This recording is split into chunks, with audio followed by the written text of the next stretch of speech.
안녕하세요. 여러분, 오늘은 정말 특별한 소설 하나를 소개해 드리려고 합니다. 1992년에 출간되어 전 세계적으로 센세이션을 일으켰던 로버트 제임스 월러의 메디슨 카운티의 다리입니다. 클린트 이스트우드와 메릴 스트립이 주연을 맡아 영화화되기도 했던 이 작품, 혹시 보셨나요? 단 4일간의 사랑 이야기가 어떻게 이렇게 많은 사람들의 마음을 사로잡을 수 있었을까요? 오늘 제가 들려드릴 이야기는 단순한 불륜 소설이 아닙니다. 이건 선택에 관한 이야기고, 꿈에 관한 이야기이고, 무엇보다 진정한 사랑이 무엇인지에 대한 깊은 성찰을 담고 있는 작품이에요. 자, 그럼 1965년 8월 아이오와주의 작은 마을 메디슨 카운티로 떠나볼까요?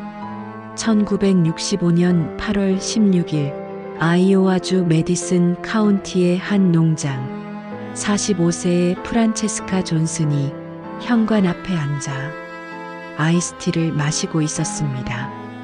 남편 리처드와 두 아이는 일리노이에서 열리는 농업 박람회에 가고 없었죠. 그때 한 대의 낡은 픽업 트럭이 먼지를 일으키며 그녀의 집 앞에 멈춰섰습니다.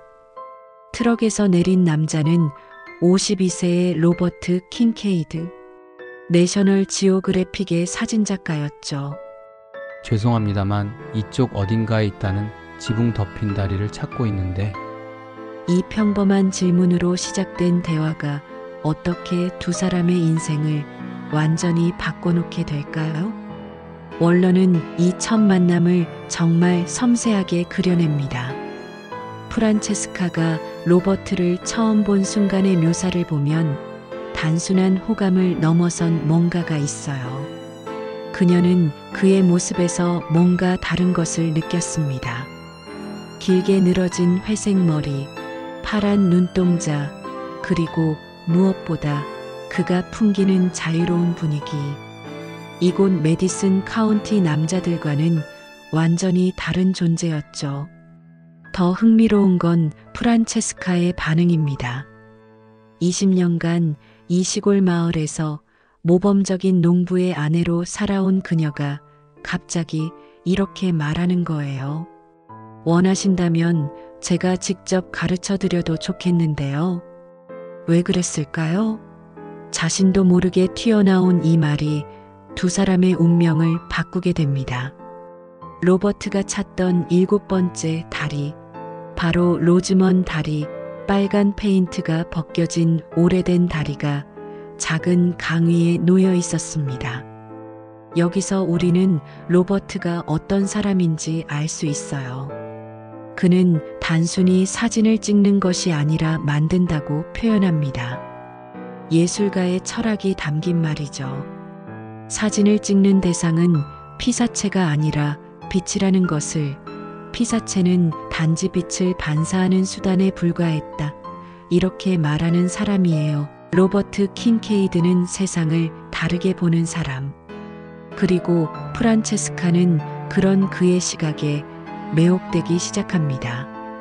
프란체스카가 로버트를 저녁 식사에 초대했을 때 그것은 단순한 친절이 아니었어요. 무언가 이끌리는 힘이 있었던 거죠. 흥미로운 건 로버트의 반응입니다. 고기는 먹지 않는다고 하면서도 정중하게 초대를 받아들이죠. 이 지역에서는 상당히 이례적인 일이었어요. 저녁 식사 시간, 두 사람의 대화는 점점 깊어집니다. 날씨나 농사 이야기가 아니라 예술에 대해, 꿈에 대해, 인생에 대해 이야기하기 시작해요. 프란체스카가 자신의 진심을 털어놓는 순간이 나옵니다. 조용한 생활이에요. 그리고 사람들은 어떤 면으로는 착하고요. 만일 누군가 병이 나거나 다치면 이웃 사람들이 서로 도와서 일을 하죠. 하지만 내가 어릴 적 꿈꾸던 생활은 아니에요. 이 고백이 얼마나 용기 있는 일이었을까요? 20년간 아무에게도 하지 못했던 이야기를 낯선 남자에게 털어놓은 거예요. 로버트는 단순한 사진작가가 아닙니다.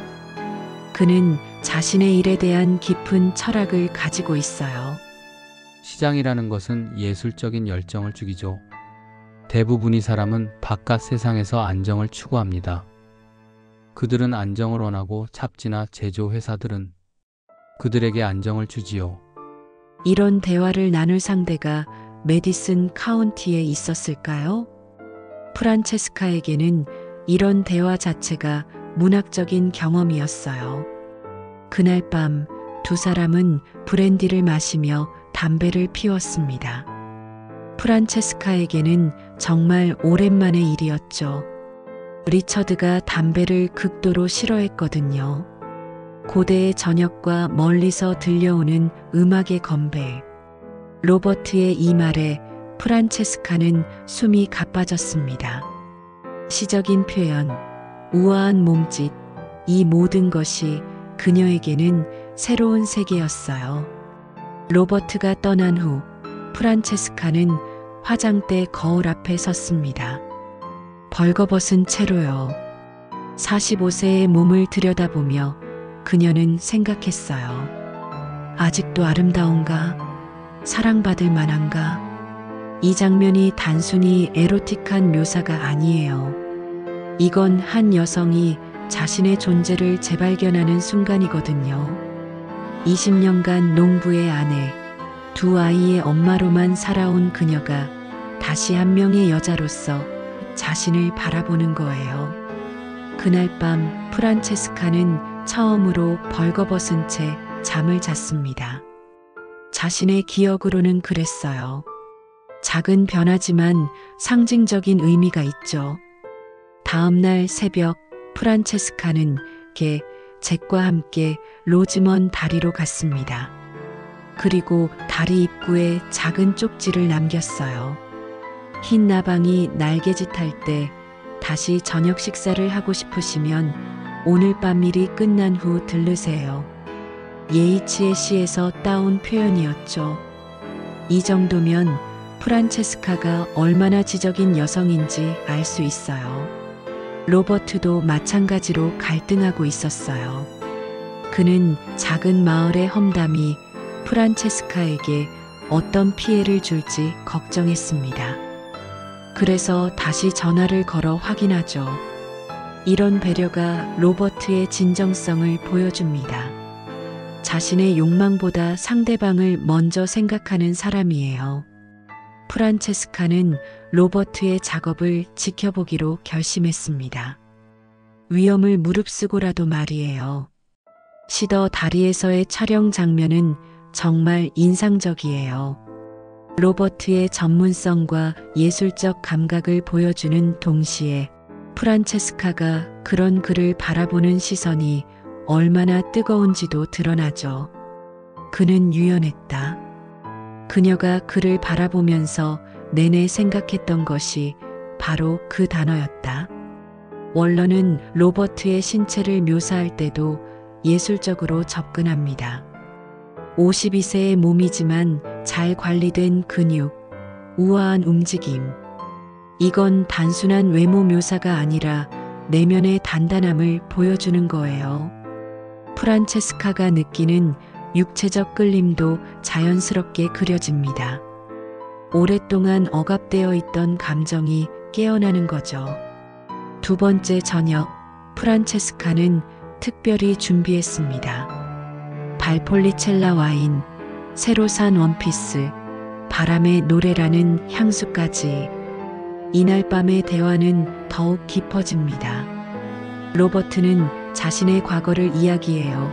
전 부인 메리언과의 결혼 생활, 그리고 실패, 외로운 여행가의 삶.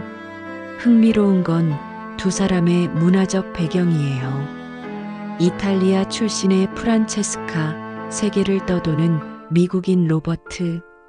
서로 다른 세계에서 온 사람들이 만나 서로를 이해해가는 과정이 아름답게 그려집니다.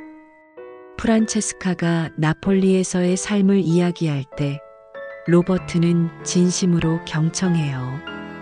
단순히 듣는 게 아니라 이해하려고 노력하죠. 작은 마을에서 이런 관계가 얼마나 위험한지 두 사람 모두 알고 있었어요. 로버트가 다시 전화를 걸어 확인한 것도 그 때문이죠. 오늘 밤 저와 함께 나가는 것이 부인께 문제가 되고 작은 마을 사람들의 호기심을 돋우는 일이 된다면 이런 배려가 이 사랑을 더욱 애틋하게 만듭니다. 서로를 보호하려는 마음이 느껴지거든요. 하지만 프란체스카는 이미 결정을 내렸어요. 소문 따위는 걱정되지 않는다고 말하지만 사실은 걱정스러웠어요. 그럼에도 불구하고 그녀는 갔습니다. 이게 사랑의 힘이에요. 이성적 판단을 뛰어넘는 감정의 힘. 로버트의 작업을 지켜보는 프란체스카. 그녀는 사진작가의 조수가 되어 장비를 나르고 그의 전문적인 작업 과정을 지켜봅니다. 1급 조수인데라고 로버트가 농담을 할 때 프란체스카는 살그머니 얼굴을 붉혔어요. 이런 작은 순간들이 두 사람의 관계를 더욱 가깝게 만들어가죠. 로버트가 프란체스카의 사진을 찍는 장면은 정말 아름다워요. 단순히 사진을 찍는 게 아니라 그녀의 아름다움을 예술작품으로 승화시키는 거죠. 광선이 완벽했다. 구름이 깔린 태양이라고 이름 지었다. 이런 표현들이 소설 전체를 시적으로 만듭니다. 로버트가 샤워하는 동안 리처드에게서 전화가 왔습니다. 금요일 늦게 집에 돌아간다는 평범한 안부 전화였죠. 이 순간 프란체스카는 현실과 마주합니다. 자신이 무엇을 하고 있는지, 어떤 선택을 해야 하는지, 프란체스카의 내적 갈등이 절정에 달합니다. 목욕하면서 그녀는 생각해요. 왜 리처드와는 이런 우아한 순간들을 나누지 못했을까? 오랫동안 지속된 습관의 관성. 모든 결혼이, 모든 관계가 그렇게 될 여지가 많았다. 이 성찰이 단순히 프란체스카만의 문제가 아니라는 걸 보여줍니다. 많은 사람들이 겪는 보편적인 갈등이에요. 원론은 두 사람의 육체적 결합을 직접적으로 묘사하지 않아요. 대신 감정적, 정신적 결합에 더 집중하죠. 프란체스카가 벌거벗고 거울 앞에 서는 장면, 새로운 향수를 뿌리는 장면들이 그녀의 변화를 보여줍니다. 한 명의 여성으로 다시 태어나는 거예요. 로버트의 말들은 항상 시적이에요. 달은 사과, 태양은 황금 사과. 고대의 저녁과 멀리서 들려오는 음악. 이런 표현들이 평범한 일상을 특별하게 만듭니다. 그러나 드디어 4일이라는 시간이 끝나갑니다. 리처드와 아이들이 돌아올 시간이 다가오고 있어요. 이제 프란체스카는 선택해야 합니다. 로버트와 함께 떠날 것인가 아니면 가족과 함께 남을 것인가. 여기서 월러가 보여주는 사랑의 정의가 특별해요. 진정한 사랑이란 상대방을 소유하는 것이 아니라 상대방의 선택을 존중하는 것이라고 말하는 것 같아요. 로버트는 프란체스카에게 함께 떠나자고 말하지만 강요하지는 않아요. 그녀의 선택을 기다릴 뿐이죠. 신호등에서 만난 마지막 순간, 프란체스카는 트럭 문 손잡이에 손을 올렸지만 결국 내리지 않습니다. 이 선택이 비극적일 수도 있지만 월러는 이것을 성숙한 사랑으로 그려내요. 자신의 욕망보다 더 큰 책임을 선택한 거죠. 사랑한다는 것은 때로는 함께하지 않는 것. 이 명제가 작품의 핵심이에요. 사랑이 항상 소유를 의미하지는 않는다는 거죠. 22년이 흘렀지만 두 사람의 사랑은 여전해요. 로버트의 편지들을 통해 우리는 알 수 있죠. 그 4일이 그의 인생에도 얼마나 큰 의미였는지. 오랫동안 내가 당신을 향해, 당신이 나를 향해 움직이고 있었다는 것은 이제 분명하오. 운명적 사랑에 대한 믿음이 담긴 말이에요. 프란체스카가 자신의 사진을 보며 떠올리는 기억들. 그때의 자신이 얼마나 아름다웠는지, 그리고 그 아름다움이 사랑 때문이었다는 걸 깨닫는 거죠. 이 작품이 이렇게 많은 사람들에게 사랑받는 이유는 뭘까요? 바로 보편성 때문이에요. 누구나 한 번쯤은 꿈꾸죠. 운명적인 사랑, 다른 선택, 다른 인생. 프란체스카와 로버트의 이야기는 우리 모두의 이야기이기도 해요. 인생은 선택의 연속이죠. 우리가 선택하지 않은 길에 대한 궁금증, 아쉬움은 누구나 가지고 있어요. 프란체스카의 선택이 옳았을까요? 정답은 없어요. 하지만 그녀가 자신의 선택에 대해 후회하지 않는다는 점이 중요해요. 로버트와의 4일간의 사랑, 그리고 리처드와의 20년간의 결혼 생활. 어느 것이 더 진정한 사랑일까요? 원론은 사랑에 정답이 없다고 말하는 것 같아요. 열정적인 사랑도 있고, 안정적인 사랑도 있고, 희생적인 사랑도 있다고요. 원로의 언어는 정말 아름다워요. 평범한 상황도 시적으로 묘사하는 능력이 탁월해요. 침묵이 그들 사이에 있었다. 선한 침묵, 편안한 침묵. 이런 표현들이 독자들을 몰입시킵니다. 지붕 덮인 다리들은 단순한 사진의 소재가 아니에요. 두 세계를 연결하는 상징이죠. 과거와 현재, 현실과 꿈, 프란체스카와 로버트를 연결하는 액자소설 구조를 통해 과거와 현재를 오가는 구성이 탁월해요.